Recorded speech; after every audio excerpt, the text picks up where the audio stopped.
how did you keep a handle on the controls, and how did you keep a handle on the performance of the overall network and delivering the quality of service that everyone was looking for? And Rick, I guess we'll start with you. We had some fairly decent choke points to ensure that we pushed everybody in through one of three solutions, right? We had a fairly small VPN that we brought people in across. We had some technology from VMware and some technology from Citrix that we leveraged to be able to enable remote access for the bulk of our users. So we pushed everybody in through those three small pieces, which kept the attack vector fairly small. We didn't have to open things up too broadly to be able to send people home. Where we have run into issues is around performance. And network monitoring, and the network team has worked probably, the desktop and field support team have worked a lot. The network team has worked as much, if not more, to ensure that we have the performance to be able to enable all those people to work from home that were working in the office before. The traffic patterns on your internet link completely shift. The traffic patterns on your internal networks completely shift, because now, as opposed to anything east-west or anything going out, everything is coming back in. And making sure that things are architected to be able to support that has been a massive amount of work for that team. Yeah, because your networks weren't really designed to function this way, were they? I mean, now you're dealing with carriers to the home. So you're dealing with I don't know who Cox and Comcast and whatever, and you're trying to manage performance all the way down to that level, I would assume. Right. We have some people that we sent like a wrap home with, just because it was the easiest thing for them to do was send a remote access point, let it plug in, connect back across their internet, just to make it simple.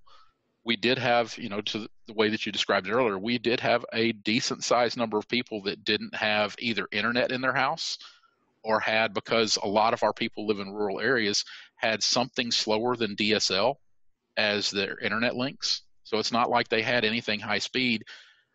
If it was, 6 down, 4 up, that was excessive speeds for them. That trying to manage through all that, which is why we push people through XenApp, we push people through, some level of VDI to offload a lot of the demands, keep it internal to something that we can control and we can support. So Dr. Chaudhry, did you guys have to change things dramatically, or was it just moderate changes here and there for your environment?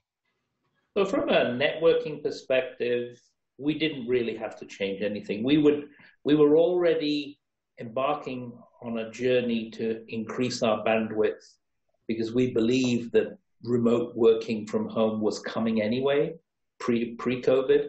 So we monitor our network. Our network capacity was good. We have multiple links to the internet, diverse routes, multiple companies. We'd already put that in place. We'd closed our data centers down. We'd moved to private cloud at 90%. So we'd already taken steps before this came. And we're a VDI shop using Citrix as well. And so that wasn't a problem. We were able to have 3,500 VDI connections on our NetScalers, no problem. The challenge came from the home environment, from the perspective of the end user training. So what was interesting to me was people working in their homes didn't have the correct setup at home in the first place. So people had bought massive bandwidth connections with Xfinity, CenturyLink, 200 meg, 1 gig connections into their home. But the equipment that they had placed on top of that was terrible.